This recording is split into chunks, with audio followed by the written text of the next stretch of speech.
can discuss it, and I can determine whether she's ready or not. At 14, of course, my instinct was, you're not ready. You're not ready for heartache and venereal disease and pregnancy.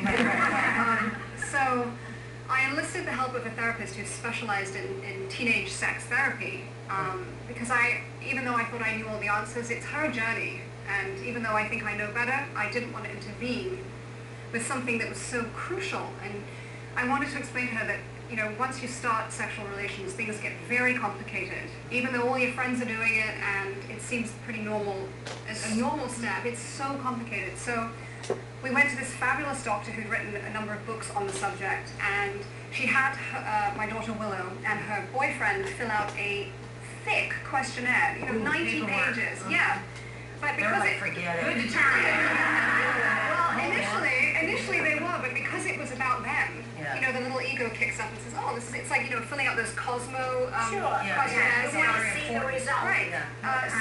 So they plow their way through these questions, and some of the questions were very mundane. But the point of this questionnaire was to, how do we know ourselves intimately, and how do we expect to know somebody else on that intimate level unless we know ourselves and everything about ourselves? And teenagers really know very little about themselves. Yes, but Gabrielle, what I need to know from you is, what environment did you create as a mom to that your daughter at 14 felt comfortable coming to you? Big. Because that's huge. So what did you do? And let me know. Because usually we're the last ones our daughters want to tell anything like that to. You said you made a pact, but that's easy just to say. What else did you do? Well, we made the pact when she was very young. I didn't at 13, and all of a sudden she had, a body to die for. I didn't suddenly approach her and say, "Hey, now that you're looking so hot, you're going to get hit on." Right. Because when she was very little, we had a very, very open relationship. We talked about absolutely everything.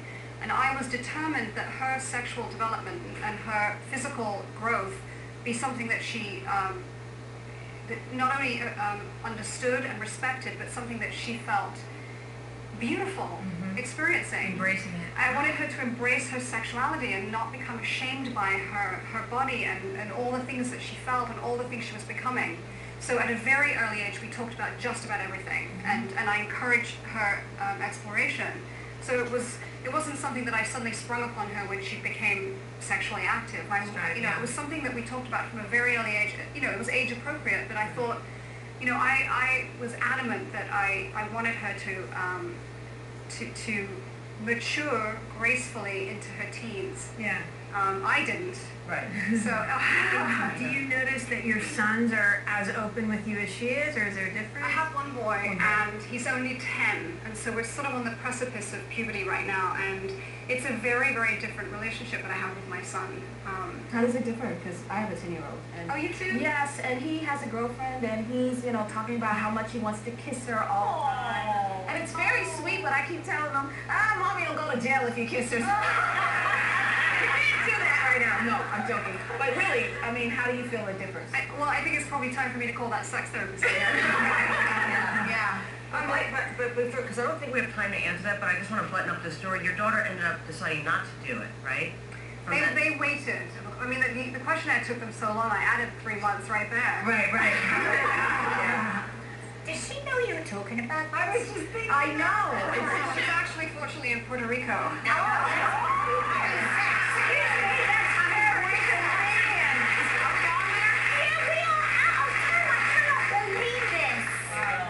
Let's hear it for Gabrielle Amar.